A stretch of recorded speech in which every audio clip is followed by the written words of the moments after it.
एक छोटे से गांव में हरे भरे खेतों और पहाड़ियों के बीच एक नवविवाहित जोड़ा राहुल और काव्या रहते थे।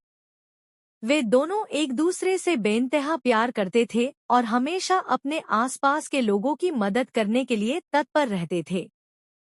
एक शाम वे गांव के चौक पर टहलते हुए दो बुजुर्गों की बातें सुन रहे थे।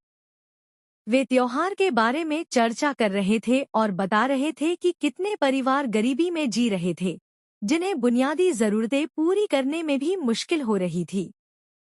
राहुल और काव्या एक दूसरे की ओर देखते हुए सोचने लगे कि वे कैसे मदद कर सकते हैं, लेकिन वे जानते थे कि वे सभी की मदद नहीं कर सकते। उसी समय उन्होंने देखा कि सड़क के किनारे एक बुजुर्ग महिला बैठी है, जिनका नाम था लता। उनके कपड़े फटे हुए थे और वे काफी थकी हुई लग रही थी। राहुल और काव्या को उनके प्रति दया का भाव आया और उन्होंने सोच लिया कि वे लता की मदद करेंगे। उन्हें एक उद्धरण याद आया, यदि आप 100 लोगों को खाना नहीं खिला सकते तो सिर्फ एक को खिलाएं। अगले दिन काव्या, जो एक बेहतरीन रसोइया थी, उसने स्वादिष्ट भोजन तैयार किया, सुगंधित चावल, दाल और ताज़ा बनी रोटियां। राहुल, जो शिल्पकला में निपुण था, उसने लता के लिए एक गर्म कंबल बनाया। वे कुछ अन्य आवश्यक चीजें भी इकट्ठा करके लता के पास गए। वे लता को उसी जगह पर मिले और उसे भोजन और कंबल दिया।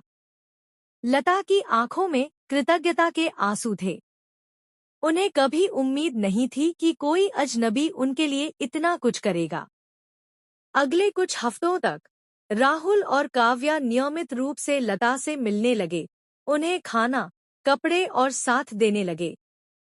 उन्होंने लता की जिंदगी के बारे में जाना, उनके संघर्षों और उनके सपनों के बारे में सुना। लता ने एक समय में खूबसूरत कढ़ाई वाले कपड़े बनाए थे, जो गांव के कई घरों की शोभा बढ़ाते थे। लेकिन उम्र और बीमारियों ने उन्हें काम करने से रोक दिया था। लता की कहानी से प्रेरित होकर राहुल और काव्या ने अपनी मदद को और बढ़ाने का निर्णय लिया। उन्होंने गांव के चौक में एक छोटा सा कार्यक्रम आयोजित किया, जहां उन्होंने अपने पड़ोसियों को बुलाया और उनकी मदद करने का आग्रह किया। उन्होंने लता की कहानी और उस उदाहरण को साझा किया जिसने उन्हें प्रेरित किया था। उनकी करुणा से प्रभावित होकर गांव के लोग भी एकजुट हो गए। उन्होंने अपनी संसाधनों, कौशल और समय को मिलाकर एक सामुदायिक सहायता नेटवर्क बनाया। हर परिवार ने बारी-बारी से खाना बनाने, कपड़े दान करने और जरूरतमंदों को साथ देने का जिम्मा लिया।